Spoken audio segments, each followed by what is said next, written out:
Hello everyone, this is me Barkha Sahni और मैं आ गई हूँ एक नई वीडियो के साथ। आज की इस वीडियो में मैं आपको प्रोवाइड करने वाली हूँ चैप्टर नंबर 9 फाइनेंशियल मैनेजमेंट के नोट्स। तो ये मोस्ट अवेटेड नोट्स है, मतलब बहुत सारे लोग जो है बार बार मैसेज कर रहे थे फाइनेंशियल मैनेजमेंट के नोट, फाइनेंशियल मैनेजमेंट्स के नोट। तो इस वीडियो में आपके लिए मैं नोट्स लेकर आ गई हूँ और ये ऐसे नोट्स हैं जिसमें इस चैप्टर का सब कुछ कवर है, हर पॉइंट कवर है, हर पॉइंट का एक्सप्लेनेशन इन शॉर्ट में कवर है। और ऐसे नोट्स हैं जिसको आप पढ़कर अगर बोर्ड एग्जाम में जाओगे और अच्छे से समझ कर जाओगे तो इस चैप्टर के अंदर आपके फुल मार्क्स आने से कोई नहीं रोक सकता। सो इन नोट्स को आपको अच्छे से पढ़कर जाना पड़ेगा और समझ के जाना पड़ेगा। और ये ऐसे नोट्स हैं, इसमें सब कुछ आपका कवर हो जाएगा अगर आप अच्छे से पढ़कर जाओगे। एंड अब ये मत करना कि मेरी डिस्क्रिप्शन में से लिंक लिया एंड जाके नोट्स को सेव कर लिया।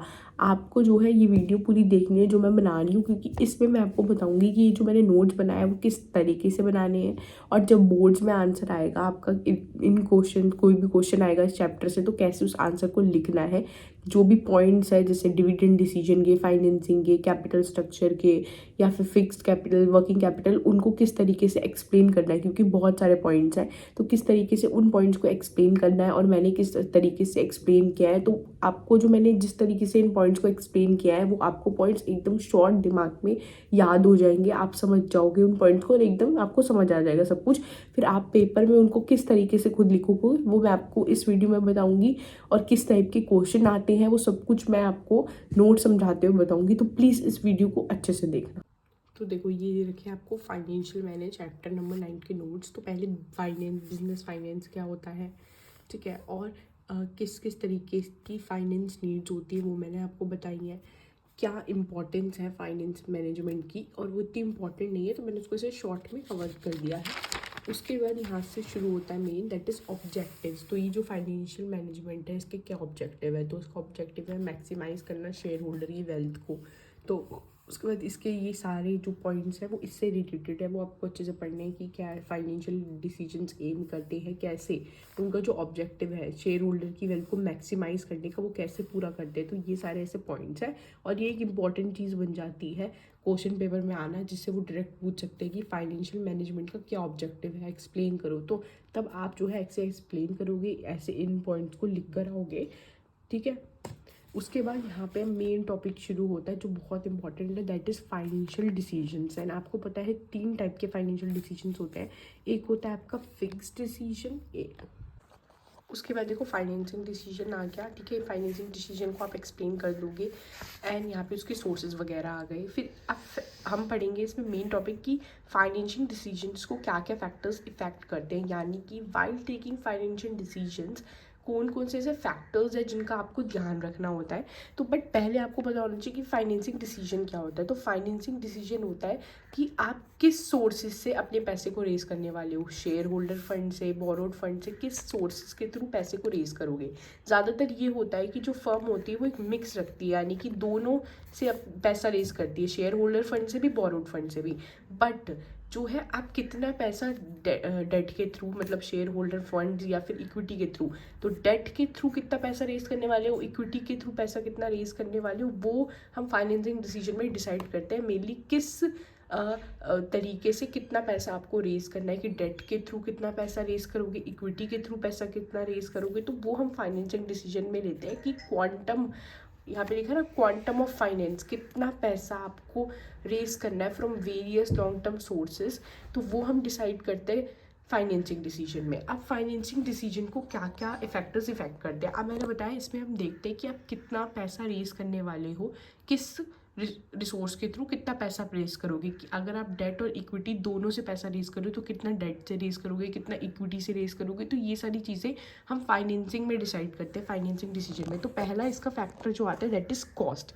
क्या आता है, कॉस्ट। जैसे सपोज करो अगर मैं सोच रही हूँ कि मुझे कोई फाइनेंसिंग डिसीजन करना है, यानी कि मुझे सोचना है कि मैं डेट के थ्रू पैसा रेज करूँ, इक्विटी के थ्रू पैसा रेज करूँ, तो पहले मैं देखूँगी कि ये फैक्टर में मैं अपने दिमाग में ऑब्वियसली बातें रखूँगी कि उसकी कॉस्ट कितनी पड़ रही है। कि अगर मैं डेट के थ्रू पैसा रेज कर रही हूँ कि इक्विटी के थ्रू पैसा रेज कर रही हूँ तो उसकी कॉस्ट कितनी पड़ेगी। और हमें पता है हम जो है हमेशा चीप चीज़ों के पीछे भागते हैं, जो चीज़ सस्ती मिल रही है। तो ऐसे ही अगर कोई है जैसे कि जिस के थ्रू मैं पैसा रेज कर रही हूँ, जिसकी कॉस्ट मुझे सस्ती लग रही होगी, मुझे ऐसा लग रहा है कि अभी जो है डेट के थ्रू मैं पैसा रेज करूँगी तो वो मुझे सस्ता पड़ेगा, तो मैं उसकी डिमांड ज़्यादा करूँगी।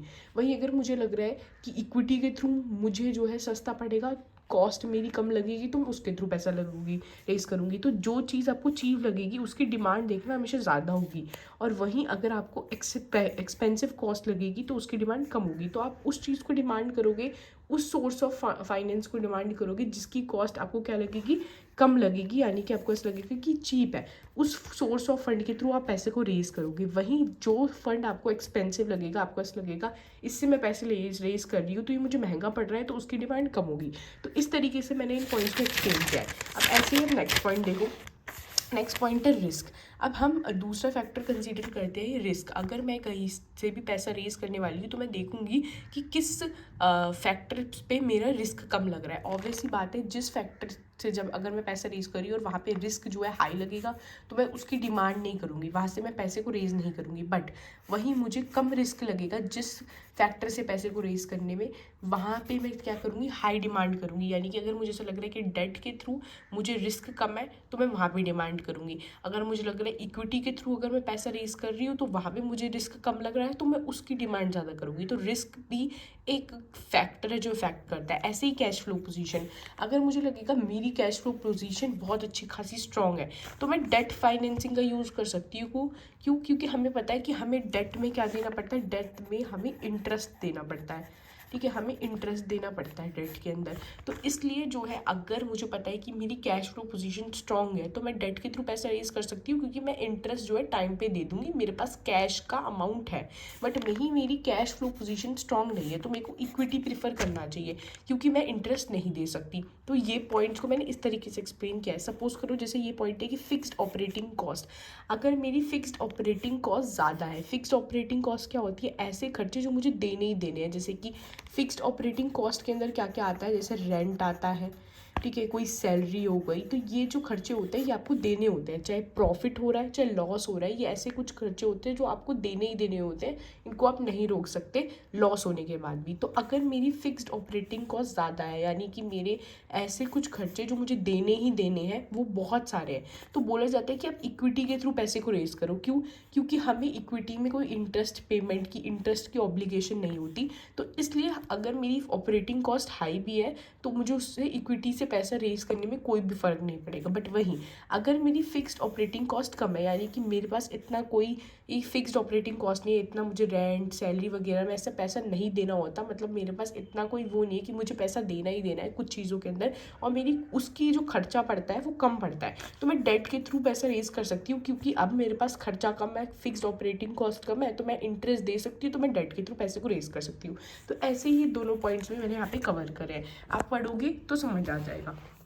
उसके बाद आता है डिविडेंड डिसीजन। डिविडेंड डिसीजंस को मैंने यहाँ पे कवर कर दिया क्या होते हैं।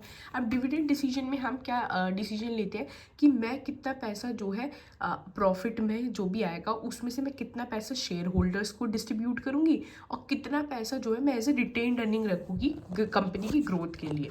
तो कितना पैसा जो है हम शेयर होल्डर में डिस्ट्रीब्यूट करने वाले हैं और कितना पैसा हम रिटेन करने वाले हैं बिजनेस में, वो हम डिविडेंड डिसीजन में देखते हैं। अब क्या क्या फैक्टर्स इफेक्ट करते हैं डिविडेंड डिसीजन को। अमाउंट ऑफ अर्निंग्स, अगर आपकी अर्निंग्स हाई होगी, यानी कि आपको पता है कि मेरे को बहुत पैसा कमाने वाली हूँ मैं, मतलब मुझे पता है कि इस साल मुझे प्रॉफिट होगा, मेरी अर्निंग्स आई है, तो ऑब्वियसली बात है मैं शेयर होल्डर्स को क्या है डिविडेंड जो है वो ज़्यादा दूंगी। क्यों ज़्यादा दूंगी? क्योंकि मुझे पता है कि मेरी अर्निंग्स आई है तो मैं शेयर होल्डर्स को डिविडेंड ज़्यादा दे सकती हूँ। बट वहीं मुझे पता है कि मेरी अर्निंग्स इतनी नहीं है, मुझे पैसा इस साल नहीं मैं इतना कमा पाऊँगी, मेरी अर्निंग्स लो रहेगी, तो मैं डिविडेंड क्या करूँगी, शेयर होल्डर्स को कम दूंगी। क्यों कम दूंगी? क्योंकि मेरे पास अर्निंग ही नहीं हो रही, मेरे पास पैसा ही नहीं है, प्रॉफिट ही नहीं है, तो शेयर होल्डर्स में क्या डिस्ट्रीब्यूट होगा, प्रॉफिट्स में से ही तो डिविडेंड डिस्ट्रीब्यूट होते हैं, तो उस टाइम मेरे लो डिविडेंड रहेगा। तो अर्निंग्स पे डिविडेंड डिसीजन डिपेंड करता है कि कितना डिविडेंड जाएगा, वो किस पे डिपेंड करता है, अर्निंग्स भी एक फैक्टर है जिस पे डिपेंड करता है। स्टेबिलिटी ऑफ अर्निंग्स पे भी डिपेंड करता है। अगर मुझे लगता है मेरी अर्निंग स्टेबल है, मेरी हर महीने इतनी तो इनकम हो जाती है और स्टेबल है, ऊपर नीचे नहीं होती, तो मैं हाई डिविडेंड शेयर होल्डर्स को दे सकती हूँ, क्योंकि मेरी अर्निंग जो है वो स्टेबल रहती है। बट वही मेरी अनस्टेबल अर्निंग्स है कि कभी एक महीने में अर्निंग हुई, दूसरे महीने में नहीं हुई, तो उस टाइम में जो है क्या करूँगी, लो डिविडेंड दूंगी। लो डिविडेंड क्यों दूंगी, क्योंकि मुझे पता है मेरी अर्निंग अच्छे से नहीं हो रही, मेरे पास इतना प्रॉफिट नहीं है, तो मैं इतना डिविडेंड नहीं दे पाऊंगी। ऐसी ग्रोथ अपॉर्चुनिटीज़ को भी देखते हैं। अगर आपको ऐसा लग रहा है कि आपकी आगे ग्रोथ अपॉर्चुनिटी है, आपका बिजनेस ग्रो करना चाहेगा, तो ऑब्वियस ही बात है मैं जो है बिजनेस में ज़्यादा पैसा रिटेन करके रखूँगी। क्यों बिजनेस में ज़्यादा पैसा रिटेन करके रखूँगी, रिटेन अर्निंग करूँगी, क्योंकि अगर मुझे अपने बिजनेस को ग्रो करना है आगे जाके, तो मुझे ग्रो करने के लिए पैसा चाहिए, और पैसा जो है कहाँ से आएगा, प्रॉफिट्स में से आएगा, तो इसलिए मुझे प्रॉफिट्स को रिटेन करना पड़ेगा। बट वहीं मुझे पता है मुझे आगे जाके ग्रोथ नहीं करनी, मेरी कंपनी ग्रो हो चुकी है, तो मैं क्या करूँगी, हाई डिविडेंड दूंगी, तो मैं शेयर होल्डर्स में पैसा बांट सकती हूँ, क्योंकि मुझे बिजनेस में ग्रोथ थोड़ी ना कर रही है, तो मुझे पैसा क्यों चाहिए, मैं शेयर होल्डर्स में बांट दूंगी। ऐसे ये सारे पॉइंट्स मैंने यहाँ पे कवर करे, इनको पढ़ोगे तो समझ आ जाएगा। पहले एनसीईआरटी से रीड करना, देन इन नोट्स के थ्रू रीड करो, तो आपको और बेटर अंडरस्टैंडिंग रहेगी, क्योंकि मैंने एनसीईआरटी से ही प्रिपेयर करे हैं। देन फाइनेंशियल प्लानिंग क्या होती है, ये आपका बिल्कुल यहाँ से कवर हो गया, ठीक है। इंपॉर्टेंस फाइनेंशियल प्लानिंग की ये आप पढ़ लोगे। Next is capital structure. Capital structure भी मैंने यहाँ पे कवर किया है। अब देखो फैक्टर्स जो जो कैपिटल स्ट्रक्चर को इफेक्ट करते हैं, वो ये सारे फैक्टर्स हैं, तो इन फैक्टर्स को बहुत अच्छे से करना। और ये ऐसे फैक्टर्स है जो भी हम पढ़ के आ रहे हैं ना, वो भी कवर हो रहे हैं इसमें, ठीक है। जो भी हम पढ़ेंगे डिविडेंड फाइनेंसिंग में, वो भी कवर हो रहे हैं इसमें। फिर नया आता है फिक्स्ड कैपिटल और वर्किंग कैपिटल वाला। तो फिक्स्ड कैपिटल का मीनिंग पढ़ लेना यहाँ से। अब क्या क्या फैक्टर्स फिक्स्ड कैपिटल को इफेक्ट करते हैं, तो ये मैंने कैसे लिखा है। जैसे कि फिक्स्ड कैपिटल क्या होती है, जो भी हम इन्वेस्टमेंट करते हैं फिक्स्ड एसेट्स के अंदर, हमें पता है एसेट्स के अंदर अगर आप इन्वेस्टमेंट कर रहे हो, तो वो हमारा फिक्स्ड कैपिटल के अंदर आता है। जैसे कि अब सपोज करो मुझे एक डिसीजन लेना है कि मुझे फिक्स्ड कैपिटल के अंदर जो है इन्वेस्ट करना है, तो मैं किस तरीके से डिसीजन लूँगी। पहले मैं देखूँगी नेचर ऑफ बिजनेस, यानी कि मैं देखूँगी अगर मैं फिक्स्ड कैपिटल लेने जा रही हूँ, तो मेरा बिजनेस का नेचर कैसा है। अगर मेरा बिजनेस जो है ट्रेडिंग बिजनेस है, यानी कि जो मैं सामान बनाती नहीं हूँ, एक जगह से सामान लेती हूँ और दूसरी जगह सामान बेच देती हूँ, एक तरीके से ट्रेडिंग बिजनेस में क्या होता है, हम रीसेल करते हैं। एक जगह से सामान खरीदते दूसरी जगह दे देते हैं। तो यहाँ पे हम कोई मैन्युफैक्चर नहीं कर रहे, हम कोई मशीन्स का यूज़ ही नहीं कर रहे, तो इसमें हमें फिक्स्ड कैपिटल क्या चाहिए होगी, इसमें हमें फिक्स्ड कैपिटल की इतनी ज़रूरत नहीं है, तो हमारी फिक्स्ड कैपिटल की लेस डिमांड होगी। बट वहीं मैन्युफैक्चरिंग बिजनेस है, अगर आप जो है प्रोड्यूस करते हो गुड्स को, तो ऑब्वियस ही बात है आपको फिक्स्ड कैपिटल ज़्यादा चाहिए होगी, तो इसलिए जो फिक्स्ड कैपिटल की डिमांड है वो हमारी इसमें बढ़ जाएगी। तो ऐसे नेचर ऑफ बिजनेस पे डिपेंड करता है कि आपको फिक्स्ड कैपिटल की ज़रूरत है कि नहीं है। ऐसे ही ऑपरेशंस पे डिपेंड करता है, लार्ज ऑर्गेनाइजेशन है ज़्यादा फिक्स्ड कैपिटल, कम और छोटी ऑर्गेनाइजेशन है, ठीक है, तो उतनी कम फिक्स्ड कैपिटल की ज़रूरत पड़ेगी, क्योंकि छोटी ऑर्गेनाइजेशन है। टेक्निक पे भी डिपेंड करता है, कैपिटल टेक्निक का यूज़ कर रहे हो यानी कि मशीन वगैरह का, तो ऑब्वियसली बात है फिक्स्ड कैपिटल भी ज़्यादा लगेगी। बट वहीं लेबर का यूज़ कर रहे हो, यानी कि मशीन का यूज़ नहीं कर रहे, लेबर यूज़ कर रहे हो, तो ऑब्वियसली बात है आपको फिक्स्ड कैपिटल कम चाहिए होगी, मशीन्स आप यूज़ नहीं कर रहे हो। तो ऐसे ही कुछ पॉइंट्स मैंने यहाँ पे फिक्स्ड कैपिटल के कवर करे हैं। अब आता है आपका वर्किंग कैपिटल। वर्किंग कैपिटल में वो कैपिटल होती है जो डे टू डे ऑपरेशंस में लगती है, तो वो आपकी क्या होती है, वर्किंग कैपिटल। अब वर्किंग कैपिटल को क्या क्या फैक्टर्स इफेक्ट कर रहे हैं, ये भी आपको समझना चाहिए, जैसे हमने फिक्स्ड कैपिटल में पढ़ा। तो अब वर्किंग कैपिटल क्या होती है, जो डे टू डे ऑपरेशंस पे आपका खर्चा लगता है, यानी कि जो भी करंट एसेट्स वगैरह होते हैं जो आसानी से कैश में कन्वर्ट हो जाते हैं, ठीक है, तो ये वर्किंग कैपिटल होती है। वर्किंग कैपिटल का फॉर्मूला भी होता है CA-CL। अब यहाँ पे अगर आप देखोगे वर्किंग कैपिटल को, अगर मैं वर्किंग कैपिटल में इन्वेस्ट करी हूँ, तो मैं क्या क्या ध्यान रखूँगी, तो पहले यही ध्यान रखूँगी कि बिजनेस का नेचर क्या है। अगर मेरा ट्रेडिंग बिजनेस है, यानी कि मैं सामान को क्या कर रही हूँ, सिर्फ रीसेल कर रही हूँ, मैन्युफैक्चर नहीं कर रही, तो मुझे इतनी वर्किंग कैपिटल नहीं लगेगी, क्योंकि मुझे सामान लेके बेचना है, तो उसमें वर्किंग कैपिटल की इतनी ज़रूरत नहीं आएगी। बट मैन्युफैक्चरिंग बिजनेस में लगेगी, क्योंकि मुझे उसमें वर्किंग कैपिटल चाहिए होगी, सामान मैं बना रही हूँ। स्केल ऑफ ऑपरेशन जितनी ज़्यादा बड़ी ऑर्गेनाइजेशन होगी उतनी वर्किंग कैपिटल होगी, छोटी ऑर्गेनाइजेशन में कम वर्किंग कैपिटल की ज़रूरत पड़ेगी। बिजनेस साइकिल, अगर मेरा बूम पीरियड चल रहा है, मतलब मेरी सेल्स अच्छी खासी हो रही है, मेरा प्रोडक्शन बड़ा अच्छा हो रहा है, तो इसलिए मुझे वर्किंग कैपिटल उस टाइम ज़्यादा चाहिए होगी, क्योंकि मेरा प्रोडक्शन जो है ज़्यादा होगा, तो ज़्यादा वर्किंग कैपिटल। बट वहीं डिप्रेशन पीरियड चल रहा है, मेरा प्रोडक्शन इतना ज़्यादा नहीं हो रहा, प्रॉफिट जनरेट नहीं हो रहे, लोग मेरा सामान नहीं बाय कर रहे, तो उस टाइम मुझे वर्किंग कैपिटल कम चाहिए होगी क्योंकि मैं प्रोडक्शन उतना नहीं करूँगी। सीजनल फैक्टर्स भी होते हैं। अगर मेरा पीक सीज़न है, मान लो जैसे कि मुझे पता है कि अभी मेरा पीक सीज़न चल रहा है और इस टाइम मुझे प्रोडक्शन ज़्यादा करना पड़ेगा, लोगों की ज़्यादा डिमांड पूरी करनी पड़ेगी, तो उतनी वर्किंग कैपिटल होगी। और वहीं उल्टा इसके लीन सीजन में होगा। ऐसे ही प्रोडक्शन साइकिल वगैरह, ये क्रेडिट अलाउड, डिस्काउंट अलाउड। अब देखो ये जैसे क्रेडिट अलाउड है, क्रेडिट अलाउड क्या होता है कि हम अपने कस्टमर्स को जब क्रेडिट देते हैं, तो जब फर्म अपने कस्टमर्स को क्रेडिट देती है दैट इज़ क्रेडिट अलाउड, और जब फर्म सप्लायर से क्रेडिट लेती है दैट इज़ क्रेडिट लेट। तो फर्म क्रेडिट दे रही है तो क्रेडिट अलाउड होता है, और जब फर्म को क्रेडिट मिल रहा है तो क्रेडिट अवेल्ड होता है। तो अगर सपोज करो फर्म ने क्रेडिट को अलाउ किया है, ठीक है, फर्म क्रेडिट दे रही है, तो उतनी ज़्यादा उसे वर्किंग कैपिटल की ज़रूरत होगी, कैश वगैरह की। और वहीं अगर फर्म को क्रेडिट मिल रहा है तो उसकी वर्किंग कैपिटल रिक्वायरमेंट कम हो जाएगी, क्योंकि वो जो है दूसरे लोगों से क्या कर रही है, क्रेडिट ले रही है, पैसा ले रही है। ऐसे ये 2-3 पॉइंट्स और हैं, तो ऐसे आपका पूरा चैप्टर यहाँ पे जो है वो एंड हो जाए। सो मैंने आपको नोट्स पूरे बता दिए, मैंने ओवरव्यू दे दिया है किस तरीके से मैंने नोट्स बनाए हैं, जो भी मैंने पॉइंट्स लिखे हैं उनका क्या मीनिंग बैठ रहा है, क्या टॉपिक्स है। और मैंने इंपॉर्टेंट भी बता दिए, फाइनेंसिंग डिसीजंस वाला टॉपिक बहुत इंपॉर्टेंट होता है इस चैप्टर के अंदर।